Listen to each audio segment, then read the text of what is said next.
Greetings, you good podcast listeners. It is I, Sullivan, the podcast director of policy and marketing. Today we're talking about organization and technology. And oh my goodness, there is one of our team, Penelope Othmar, the principal of the Lillian Moeller Gilbreth School. Penelope Othmar, over here. Yoo-hoo! There you are. And you got us a table. A near miracle. That popular? And no maitre d' to bribe. Victory goes to those with a keen eye and fast feet. Bix, the scrum master, isn't here yet? And there's a tale to be told before he arrives. And what about the food? Oh, that has been handled. Then, shall we do the intro now? By all means. Greetings again, podcast listeners. Welcome again to an episode of How We Manage Stuff. I am Sullivan. At my right hand is Penelope. You're just so cute about this. At my right. I am. Today, we're looking for a little insight from management classics in a series we call Reading Peter Drucker My Poppets.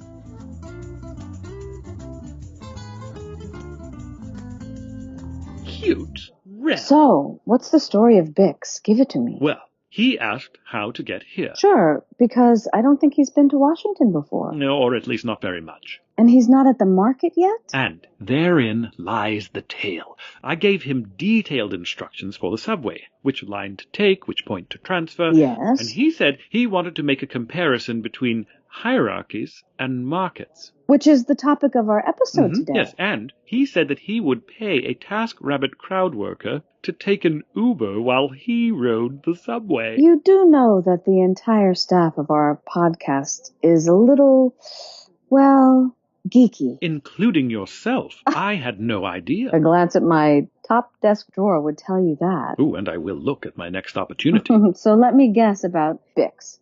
Mr. TaskRabbit has come and gone. Ms. Rabbit. And he is nowhere to be seen. Yes, arrived, shopped, departed with a bag of organic onions and a cream cheese donut made with real lard. Really? Such things are still legal? Well, that depends. It depends on what you mean by legal. The District of Columbia is governed by a congressional committee that seems to have a fondness for dangerous items. Semi-automatic weapons and high-fat pastries being only two examples. So, while we wait for Bix, shall we start the discussion? I think that wise. So, my dear disruptors, today we are turning again to the writings of that giant of 20th century management, Mr. Peter Drucker. And every time we mention him, I feel the shock of his neglect, the current generation. And we're going to return to his classic 1949 book, Concept of the Corporation. Oh, so foundational. And we're going to look at a question he poses in the book.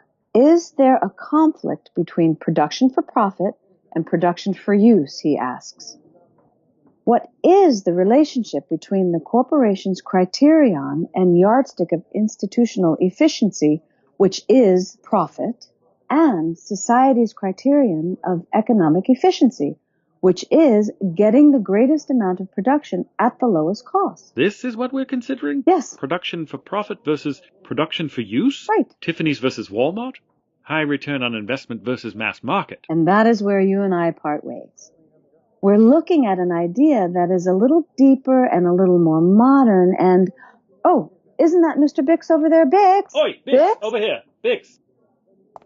And I never thought I would find you. How long have you been here? 12 minutes and 37 seconds. A precision that does not surprise. You see, I was going to prove the superiority of market models for management over hierarchies. Is the TaskRabbit still here? Oh, no, she has departed with food in hand. I was going to compare times, but I'll catch her online. She came in an Uber car, which is market-based, and I rode the subway, which has a hierarchical management. Right. Because I bought my own book for Peter Drucker Day. Oh, this is exciting. What did you bring? It's The Cathedral and the Bazaar. Excellent choice. Eric Stephen Raymond, 1997. You've heard of it? Of course. One of the early articulations of the open source model for software development. Well, I thought that the author, He has a reputation in some quarters, of course, but if we waited for all our ideas to be delivered to us by angels trailing clouds of glory, we'd have nothing to discuss, for only the most spiritual of us would know anything at all. Well, sure. And the broken shard reflects the light most brilliantly, Mr. Bix. It always does. Right. So, where do you wish to start? Well, he is comparing two kinds of organizations for creating software. He calls the first the cathedral style, It's a very hierarchical style of management. Which would be appropriate. What do you mean? Well, the word hierarchy originally described the organization of angels. Really? Celestial Hierarchy by Dionysius the Areopagite. Huh. But we can assume that Mr. Raymond is talking about corporate or military-style organizational structure, the kind we see pictured on conventional org charts. That would have been more familiar to him. Right, sure. And what is the second kind of structure, the kind he categorizes as a bazaar? These are markets. They involve a lot of people. There isn't a real hierarchy, and people compete to add code to the software. This is the way a lot of projects now work on GitHub and other software repositories. So, perhaps to put it in the context of your little experiment today, you would say that the subway system has a hierarchical management. Yeah. A boss who has assistants that oversee project managers who oversee workers. A little simplified, but the idea is sound. And you see Uber as the market model. Yeah. Customers put jobs on the app, drivers bid on them. The market puts the two together. And you were going to argue that the market model was more efficient because it was faster. Uh-huh. The TaskRabbit. She was supposed to get here before I did. And she has come and gone, my friend. Come and gone. Bix, this is so lovely for today because it raises so many interesting questions, such as the divergent forms of capitalization. How do you mean? The subway relies on capital that has been acquired for a specialized purpose. No one else can drive vehicles on those tracks. Can they, Mr. Bix? No. You finished with your lunch? Excuse me, ma'am? You finished with your lunch because we're looking for a table. No, ours has not arrived yet. Not arrived. And you're not supposed to take a table until you have your lunch. That's what the sign there's says. our food. It's been sitting at the pickup You counter. shouldn't take the table if you don't have lunch. It's just not right. Right. Thank you, ma'am. And here we are, colleagues. Specialty of the house. Which is... Looks like the rib sandwich with homemade potato chips. Which is exactly what it is. Seems a little lowbrow for you guys. Everything in its place, sir. Everything in its place. Even though potato chips do not have their own fork in the standard service à la Russe, they are not a second-class food. Well, they just need to be appreciated in the appropriate setting. Which is what? Well, here, for example, in sporting events and almost any event at which it is appropriate for a bearded man to wear shorts. While we eat, may we finish the discussion of Mr. Bix's book, The Cathedral and the Bazaar? Yeah, sure. Now, you're viewing it as describing a managerial structure.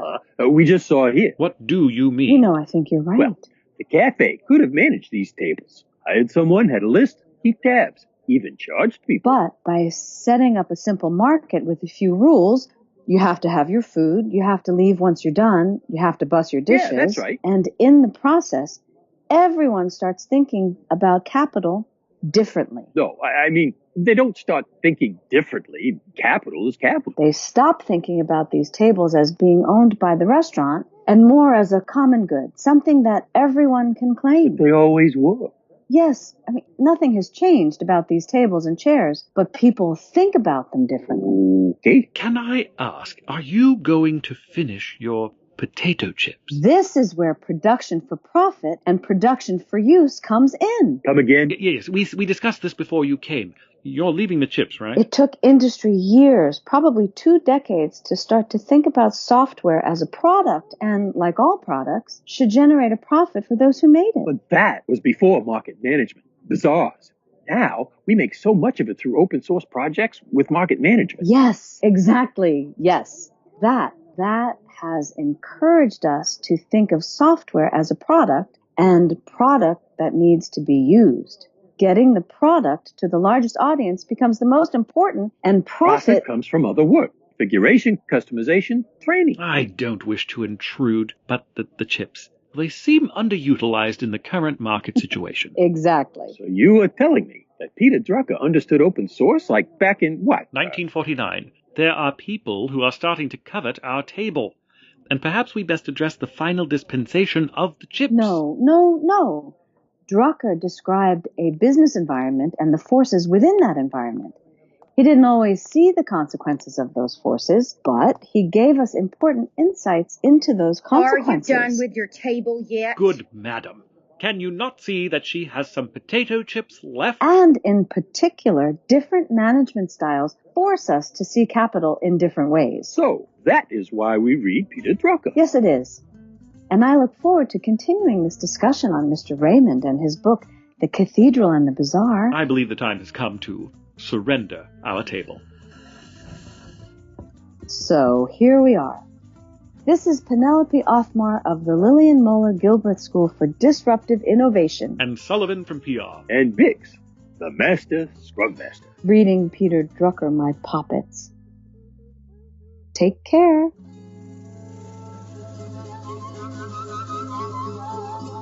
I shall carry out the duties of the copyright notice. You should subscribe to How We Manage Stuff through iTunes or Facebook or our website, howwemanagestuff.com, or LinkedIn or Tumblr or wherever fine podcasts are sold. In addition to Peter Drucker's Concept of the Corporation, we read The Cathedral and the Bazaar by Eric Raymond. It is widely available on the internet.